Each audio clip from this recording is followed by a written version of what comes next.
देखिए बेटा 11th commerce के लिए अब ये हमारा जो टॉपिक चल रहा है जर्नल अकाउंटेंसी में। तो जर्नल के अंदर मैंने आपको वैसे भी लास्ट क्लास तक तो क्या समझा था, डिस्काउंट का मैंने डिस्कस किया था आपको। डिस्काउंट क्या होता है आपका, मैं थोड़ा सा आपको रिवाइज करा दूं।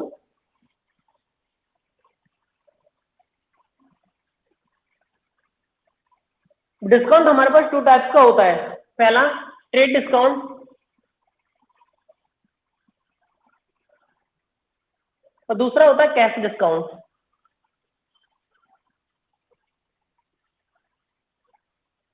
बेटा मैं इस पर इतना फोकस इसलिए कर रहा हूँ कि बहुत इंपॉर्टेंट पार्ट है आपके इस जर्नल का, और प्रॉब्लम भी बच्चे को ज्यादातर इसी टॉपिक में आती है। तो देखिए इसको थोड़ा अच्छे से समझो। हमारे पास डिस्काउंट टू टाइप्स का होता है, मैंने पहले ही बताया ना, फिर से आपको एक्सप्लेन कर रहा हूँ। ट्रेड डिस्काउंट और कैश डिस्काउंट। ट्रेड डिस्काउंट क्या होता है, at the time of trade, तो सेल परचेज के टाइम पर नंबर मतलब कि नंबर ऑफ क्वांटिटी को इंक्रीज करने के लिए, बल्क ऑफ सेल को इंक्रीज करने के लिए हम ये डिस्काउंट देते हैं। कौन देता है, जो परचेजर है उसको ये डिस्काउंट मिलता है, और सेलर ये डिस्काउंट देता है ताकि उसकी ज्यादा गुड्स बेच वो ज्यादा गुड्स बेच सके।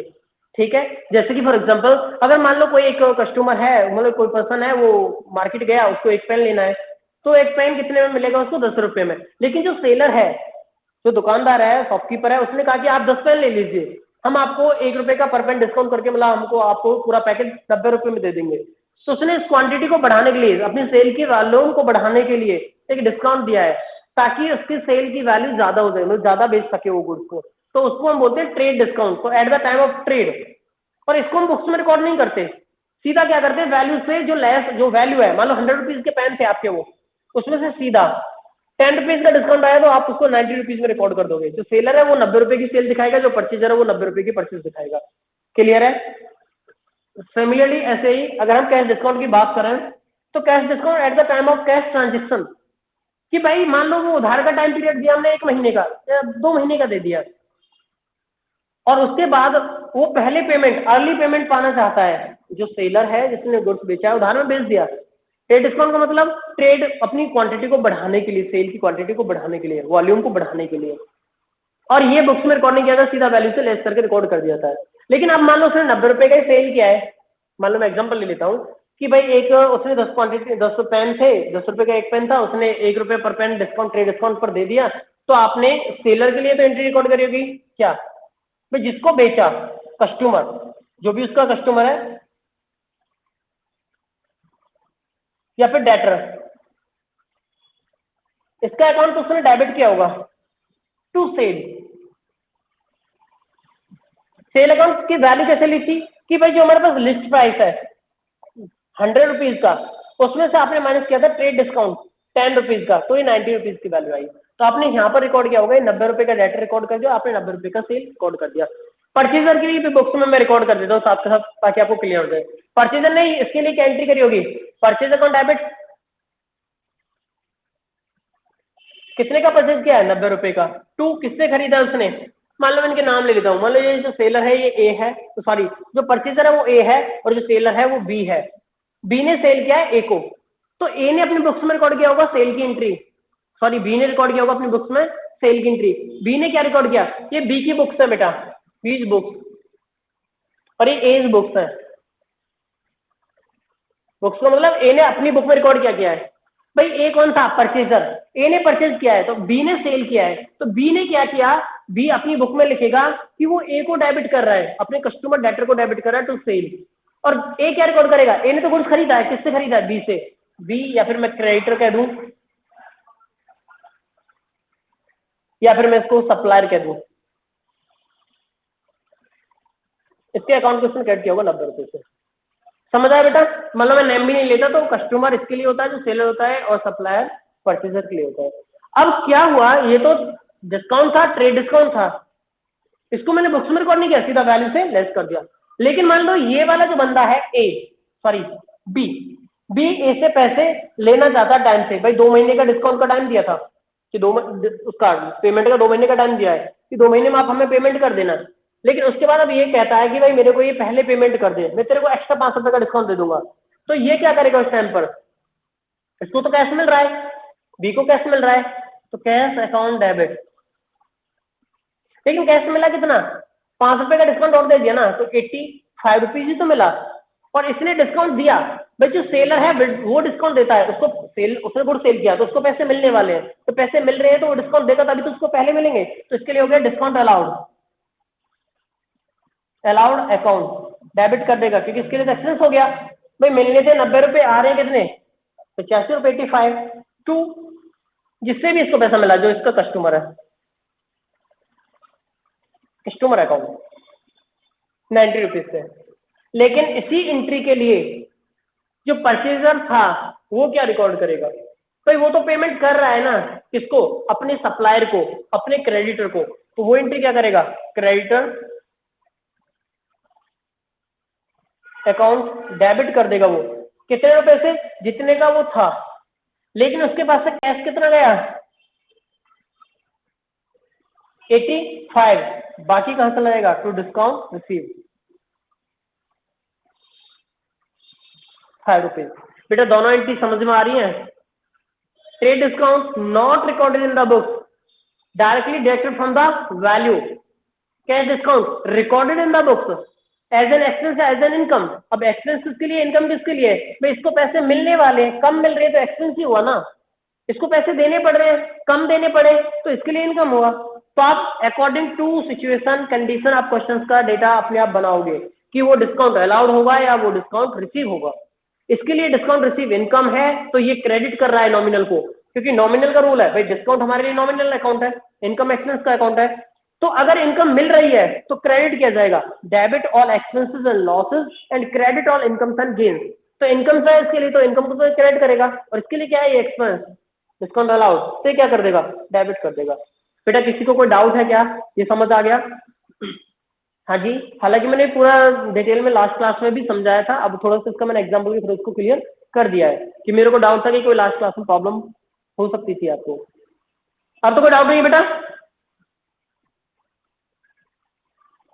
आगे बढ़े। बेटा आप मेरे को बोल के बता दिया करो ताकि क्लास को थोड़ा ऐसा लगे कि हाँ चल रही है क्लास सही से अच्छे से।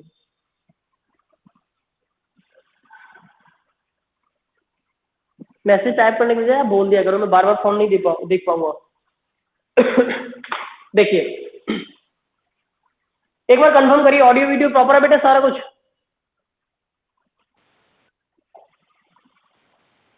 ठीक है, अब हम कुछ इसका एग्जांपल लेते हैं।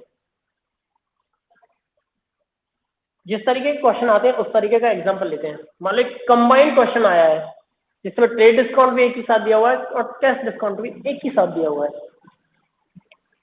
देखिए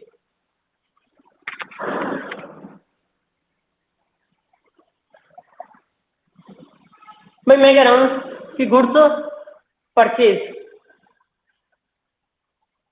bought from Ram ₹1 lakh at the rate 20% trade discount and 10% cash discount. सिर्फ इतना बोला है मैंने अभी कि भाई मैंने गुड्स खरीदा है राम से 1 लाख रुपए का 20% के ट्रेड डिस्काउंट पर और 10% के कैश डिस्काउंट पर। अब इस डिस्काउंट का तो अवेल जब करेंगे ना हम, जब ये कैश में ट्रांजेक्शन होगी। यहाँ पर मैंने केवल बोला कि राम उधार में है, ये ट्रांजेक्शन क्रेडिट में, लेकिन मैं यहाँ पे लिख देता हूँ, पहले मैं इसका डिस्काउंट ले रहा हूँ, and avail the discount and avail cash discount. Cash discount का मैंने अवेल लिख दिया बेटा कि मैंने कैश डिस्काउंट को अवेल कर लिया, ले लिया, रिकॉर्ड हो, मतलब हो गया उसका काम। तो ये ट्रांजेक्शन कैश में है। अब भले ही इसमें नाम लिखा हुआ है राम, लेकिन उसने बोल दिया कि कैश डिस्काउंट का भी काम हुआ, तो कैश डिस्काउंट तो कैश ट्रांजेक्शन में होगा ना। तो अब आप क्या करेंगे कि ये जो ट्रांजेक्शन है ये आपकी कैश है ना कि क्रेडिट है। समझ आया? तो आप क्या एंट्री रिकॉर्ड करेंगे बेटा, भाई हमने गुड्स खरीदा है राम से, तो परचेज अकाउंट डेबिट होगा। अच्छा मैं इसकी पहले वैल्यू निकालने को बता दूं बेटा, मेरे पास लिस्ट प्राइस है 1 लाख रुपीज का। मैंने क्या बोला था, सबसे पहले हमको ट्रेड डिस्काउंट तो माइनस करना ही करना है, उसके बाद कुछ सोचना है। ट्रेड डिस्काउंट कितना है, ट्रेड डिस्काउंट मेरा 20%, तो 1 लाख का 20% 20,000 आएगा। तो मेरे पास जो सेल परचेज की वैल्यू है, क्या था ये परचेज, तो परचेज की वैल्यू 80,000 का है। अब इसके बाद मैंने इसमें से जब मैंने कैश में ट्रांजेक्शन करी है तो कैश डिस्काउंट भी माइनस करना पड़ेगा। भाई मान लो अगर मैं कहता कि डिस्काउंट अवेल नहीं है, मैंने सिर्फ इन्फॉर्मेशन के लिए लिखा हुआ है कि मेरे पास 20% का ट्रेड डिस्काउंट है, 10% का डिस्काउंट है, तो उसके इसमें सीधा एंट्री कर देता purchase account debit to Ram, कितने से 1 लाख रुपीज से। लेकिन मैंने कह दिया कि डिस्काउंट अवेल हो गया तो मतलब ट्रांजेक्शन कैश में है, तो मेरे को एंट्री करनी पड़ेगी purchase account debit to cash. लेकिन कैश कितना दिया, आफ्टर ट्रेड डिस्काउंट ही तो दिया होगा, तो मतलब सॉरी कैश डिस्काउंट दिया होगा ना, तो कैश डिस्काउंट कितना है 10%, 8000 आया, 80,000 का 10%, 8000, तो मेरे पास इसकी वैल्यू आई 72,000, मतलब कि कैश पेड। ये पेड या रिसीव का मैटर आपको समझ आएगा कि आपने परचेज किया है तो कैश पे किया होगा, और सेल करते तो कैश आप रिसीव करते। अब आप एंट्री क्या करोगे, देखिए purchase account debit to cash और टू डिस्काउंट रिसीव। बेटा अगर हम पेमेंट करते हैं तो डिस्काउंट मिलता है, ध्यान रखना इस बात को, क्योंकि आप इसमें भी गलती कर सकते हो, आप इसमें हो सकता है डिस्काउंट अलाउड रिकॉर्ड कर दें। तो आप इसकी देखिए परचेज कितने का किया है, 1 लाख रुपए का नहीं, ये तो लिस्ट प्राइस है, आफ्टर ट्रेड डिस्काउंट की वैल्यू कंसीडर करते हैं 80,000 का, उसमें से आपने फिर कैश का डिस्काउंट दिया तो कैश कितना पेमेंट किया आपने 72,000 का, कैश तो इतना ही गया है ना हमारे पास से, और बाकी डिस्काउंट रिसीव कितना हो गया 8,000 का। अब आप समझ रहे हो, इस वाले डिस्काउंट को तो मैंने रिकॉर्ड नहीं किया बुक्स में, सीधा वैल्यू से लेस कर दिया ये रहा, और इस वाले डिस्काउंट को मैंने बुक्स में रिकॉर्ड किया है क्योंकि कैश डिस्काउंट है मेरा। बेटा समझ आया, इसकी नरेशन अगर मैं लिखूं तो बीइंग गुड्स परचेज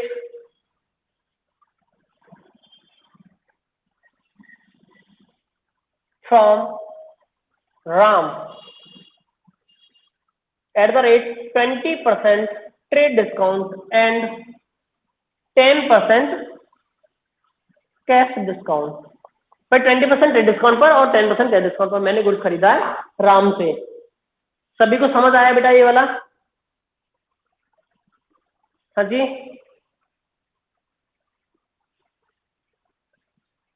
बेटा ये नो सर लिखा रहा है तनिष्क खंडेलवाल का, किसके लिए लिखा बेटा तुमने नो, किस चीज के लिए लिखा था? तनिष्क है क्या इसमें? तनिष्क बेटा मेरी वॉइस नहीं आ रही क्या?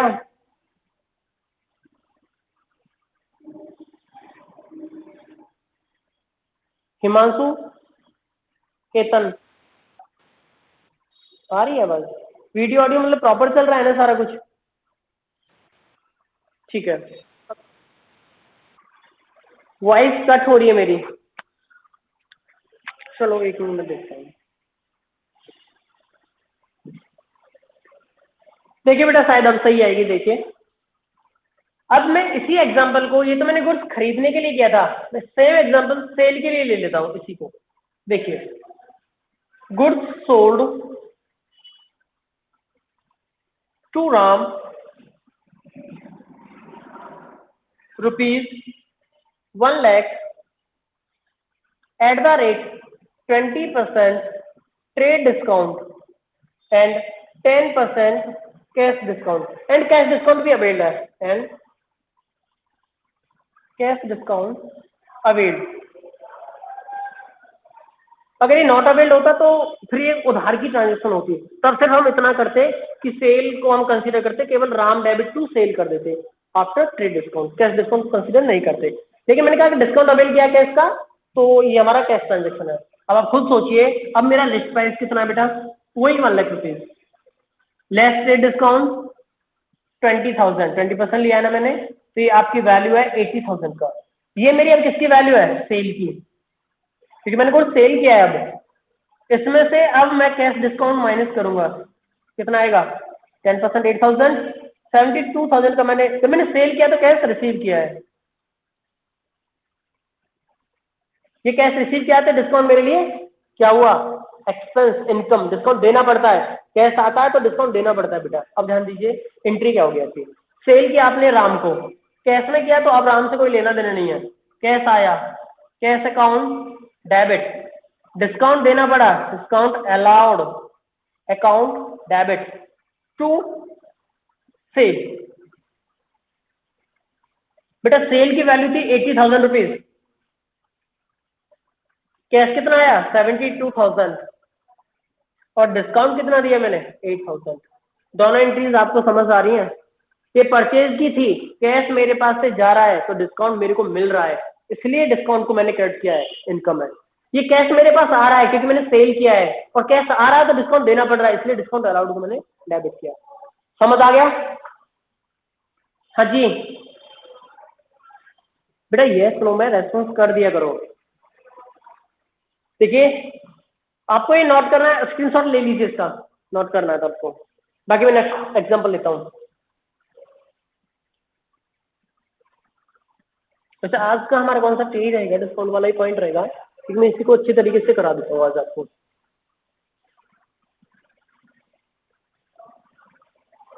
देखिए बेटा, अब एक एग्जांपल लेते हैं, थोड़ा सा इसका लेवल बढ़ाते हैं। मान लो goods purchase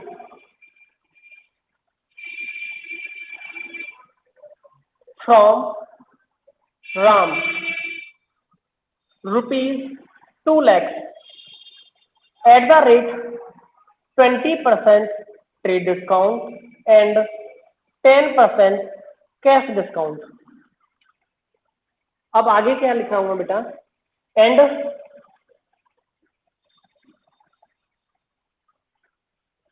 50% payment were made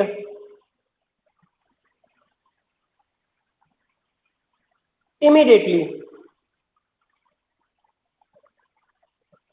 मतलब कि ये मेरा एग्जांपल है, मैं इसको समझाऊं पहले क्वेश्चन, कि मैंने गुड्स खरीदा है राम से, 2 लाख रुपए का लिस्ट प्राइस है, 20% ट्रेड डिस्काउंट है और 10% कैश डिस्काउंट है।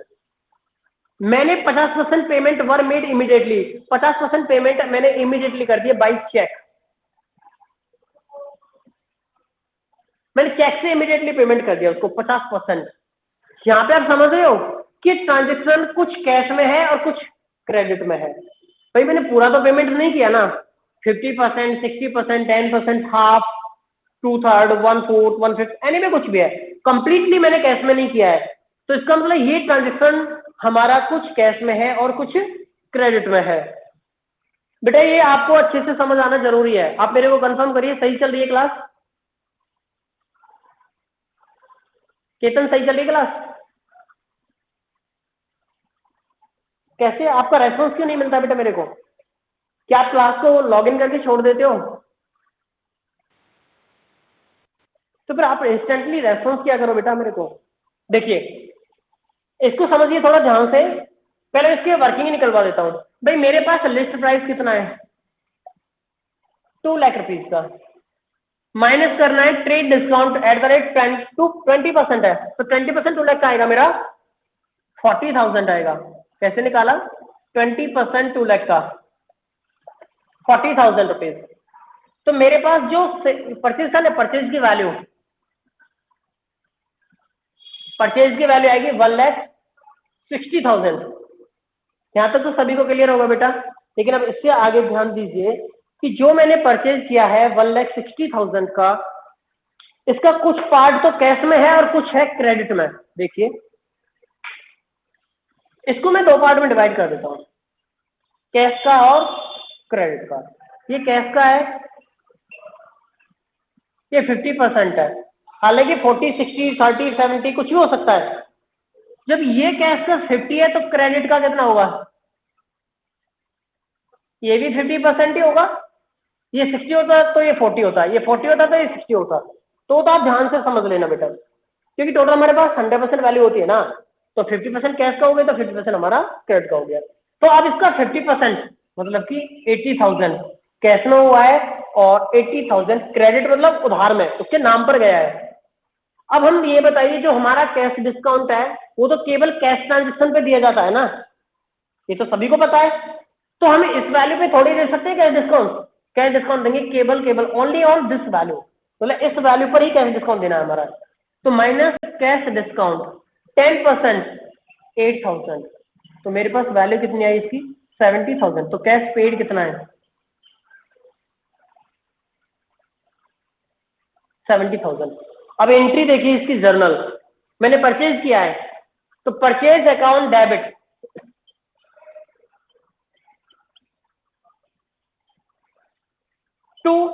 बेटा कुछ तो क्रेडिट में किया, तो पहले क्रेडिट वाला निपटा देता हूं मैं। टू राम, क्योंकि राम से किया है, कुछ खरीदा मैंने, और टू कैश, सॉरी बैंक से पेमेंट किया बेटा मैंने, तो टू बैंक आएगा, चेक से पेमेंट किया ना, बैंक अकाउंट, तो कैश में करता तो कैश में देता, टू कैश, अब मेरे पास से बैंक आया था टू बैंक, टू। अच्छा आप बताइए, आपको पेमेंट तो करनी थी 80,000, बट आपने चेक दिया 72,000 का, 8,000 का आपको क्या हुआ, प्रॉफिट हुआ, इनकम हुआ, एज एन डिस्काउंट रिसीव, तो टू डिस्काउंट रिसीव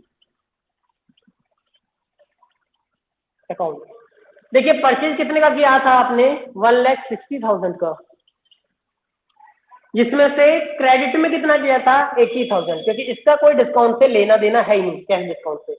बचा कितना था 80,000, 80,000 में से 72,000 तो आपके पास बैंक से पैसा आया, तो 72,000 आपने इमीडिएटली बैंक का बैलेंस दिखा दिया। बाकी कैश डिस्काउंट कितना हो गया आपका, डिस्काउंट रिसीव 8,000। ये एंट्री समझ आई आपको, ये बताइए पहले तो। Being goods purchase from Ram,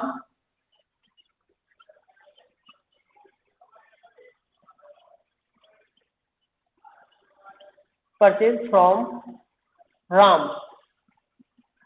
at the rate 20% trade discount and 10% cash discount and 50% payments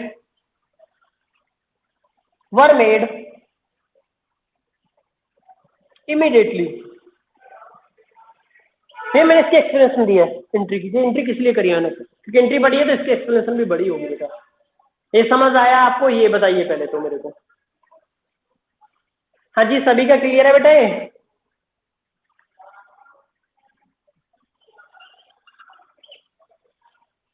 अब देखिए बेटा नेक्स्ट एक और एग्जांपल लेते हैं हम, ये एग्जांपल तो था मेरा परचेज का, अब लेते हैं हम सेल का।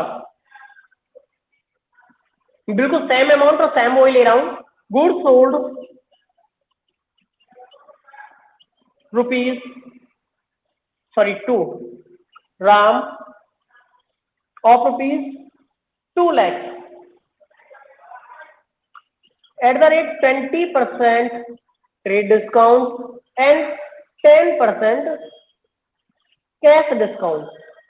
दूसरा and 60% payment was received immediately by check and 60%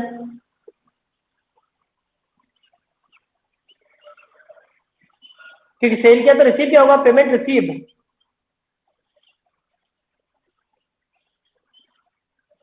bye check. मैंने इमीडिएटली चेक से रिसीव कर लिया 60% अमाउंट।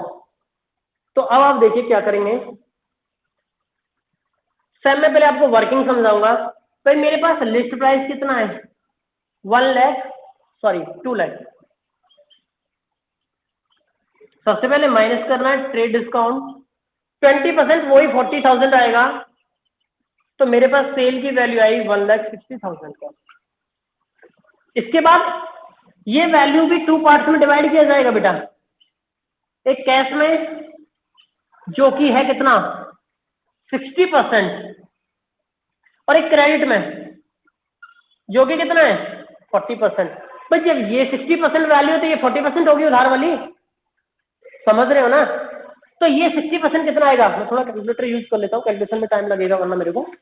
1,60,000 इंटू 60%, ये तो आया बेटा 96,000 का, और ये आएगा मेरा 64,000 का।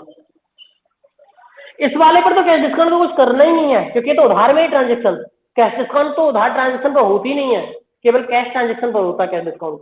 तो इसमें से हम माइनस कर देंगे कैश डिस्काउंट, जो कि कितना है 96,000 इंटू 10%, मतलब 9600 का आएगा बेटा। और अगर मैं 9600 माइनस कर दूंगा 96,000 से, तो मेरे पास वैल्यू आएगी 86,400 का। ये मैंने कैश रिसीव किया है, चेक रिसीव किया, ठीक है। अब देखिए एंट्री क्या होगी इसकी, सेल किया किसको, उधार में भी सेल किया और कैश में भी सेल किया है, तो उधार वाला तो उधार के नाम पर जाएगा, तो किसको सेल किया है राम को, तो राम डेबिट। किसने का उधार सेल किया था 64,000 का राम को, तो राम के नाम को डेटर बना दिया हमने, राम डेबिट कर दिया 64 से। कैश कितना आया, बैंक जो चेक आया, बैंक अकाउंट डेबिट कितना 86,400।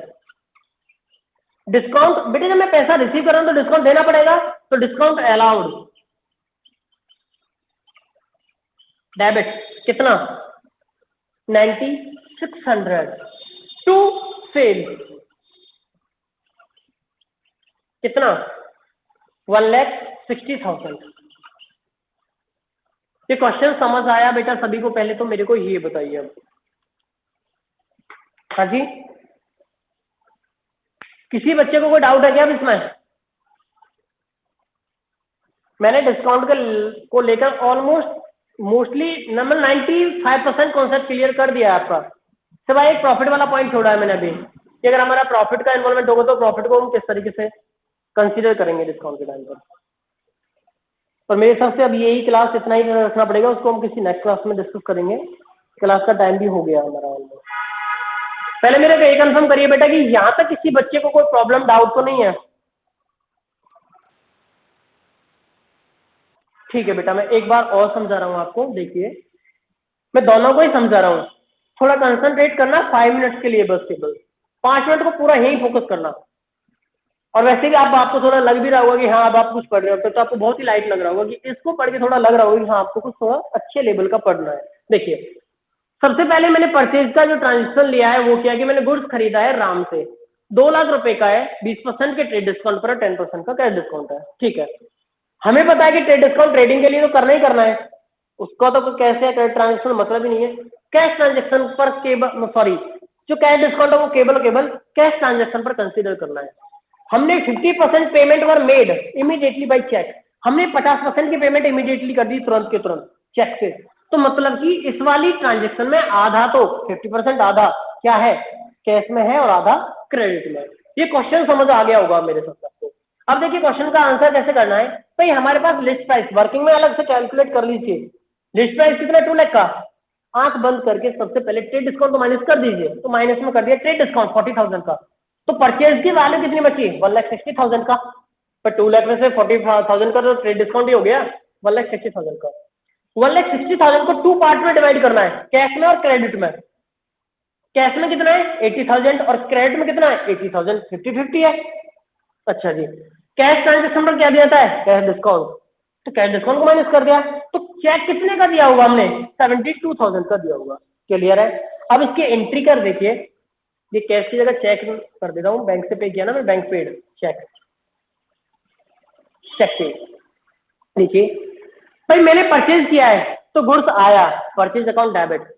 उधार में करते तो हम क्या करते हैं परचेज अकाउंट डेबिट टू उधार वाले का नाम, to Ram Shyam Ajay sir, cash का क्या है तो purchase account debit to cash है, इसलिए मैंने इसको कंबाइन एंट्री कर दिया इकट्ठा, कैश का भी और इसका भी उधार वाला। तो मेरा टोटल कितना है 1,60,000 का है। राम से कितना है उधार में 80,000 का है। बैंक से कितना पेमेंट किया 72,000, 80,000 नहीं किया बैंक से पेमेंट, 80,000 करना था लेकिन 10% डिस्काउंट के बाद किया, तो 72,000 का हमने क्या कर दिया पेमेंट कर दिया। और ये जो 8,000 का डिस्काउंट है मेरे लिए क्या हो गया इनकम रिसीव, इसलिए मैंने इसको क्रेडिट कर दिया। ये वाली एंट्री सभी को क्लियर हो गई? अब देखिए सेकंड, बेटा इसमें मैंने सेल किया है वही वैल्यू ली है मैंने, तो लिस्ट प्राइस 2 लाख का, ट्रेड डिस्काउंट 20% 40,000, तो मैंने जो सेल किया है ना सेल्स की वैल्यू है 1,60,000, उसका 60% कैश में है और 40% क्रेडिट में है। वो कुछ भी हो सकता है, क्वेश्चन मुझसे क्या फर्क पड़ रहा है। तो 60% कितना आएगा 96,000, भाई 1,60,000 का 60% 60 डिवाइड बाई 100 ये वैल्यू आएगी। और ये किसका है ये 1,60,000 का 40%। भाई ये तो आपने कैलकुलेट कर ही लिया होगा, परसेंटेज तो आपको निकालनी आती है। अब देखिए इस वाले पर तो कैश डिस्काउंट का कोई मतलब भी नहीं बनता, इस वाले पर हम कैश डिस्काउंट माइनस करेंगे कितना 10% 9600, इसकी वैल्यू कितनी जो चेक रिसीव किया 86,400 का, आना था पैसा 96,000, आया कितना 86,400 का 400 का, तो 9600 का हमें क्या हो गया लॉस हो गया।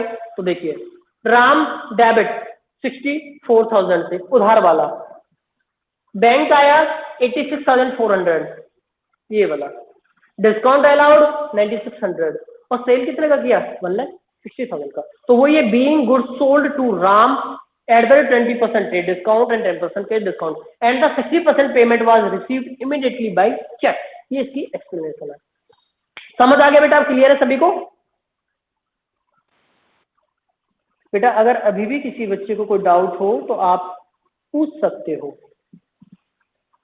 ठीक है?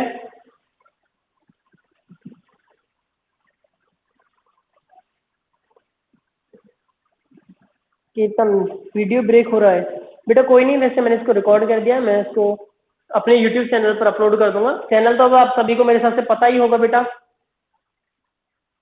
हाँ जी, हाँ तो बेटा मैं उस पर ना मेरे कुछ पुरानी वीडियोस भी पड़ी हैं जर्नल को लेकर, आप वहां से भी उनको क्लियर कर सकते हो।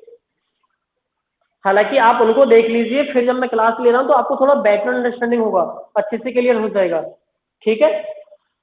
तो बेटा आज की क्लास काफी है। किसी बच्चे को अगर कोई क्वेरी हो, प्रॉब्लम हो तो पूछ लेना बेटा। बाकी क्लास ओवर करते हैं तो आप, ठीक है बेटा? बेटा इसके बेस पर जो भी आपके क्वेश्चंस हैं वो आपको एज एन होमवर्क करने हैं। आपकी बुक में दिया हुआ है, डिस्काउंट के बाद जो भी 2-4 इलस्ट्रेशन दिया हुआ है वो आपको करके देखनी है। आप अपने हिसाब से कोई भी क्वेश्चन करिए, होमवर्क में करिए।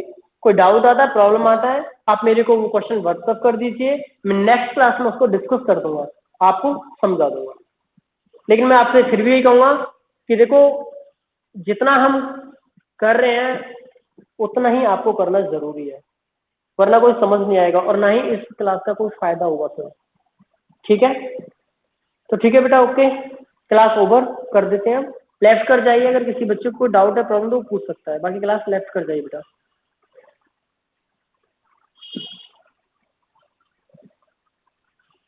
पूछना है किसी को बेटा कुछ? लेफ्ट कर जाइए बेटा क्लास।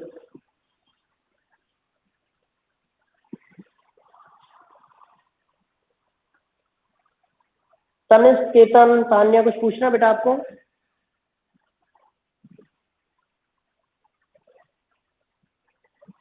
केतन तुम्हारी वॉइस नहीं आ रही है बेटा मेरे को।